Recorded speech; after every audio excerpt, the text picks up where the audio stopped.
आणि म्हणून या दोन महापुरुषांना आपण अभिवादन करण्यासाठी या ठिकाणी एकत्रित आलेलो आहोत.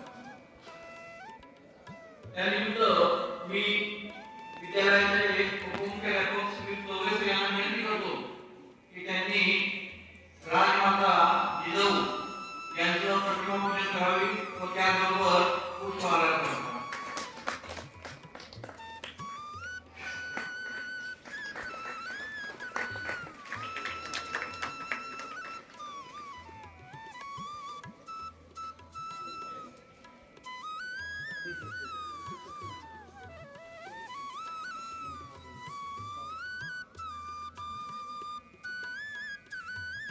म्हणून देखील संपूर्ण भारतभर सहभाग करण्यात येतो. त्यामागचं कारण म्हणजे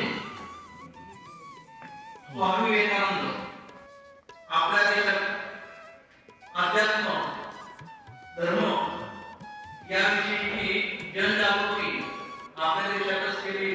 त्याचबरोबर विदेशात देखील धर्म परिषदेमध्ये आपल्या देशाचा जनता आणि निश्चितच त्यांचं भाषण अतिशय प्रेरणादायी होतं की त्या भाषणाने त्या ठिकाणी जवळपास 2 मिनिट एकसारख्या टाळ्या त्या ठिकाणी वाजल्या होत्या. असे स्वामी विवेकानंद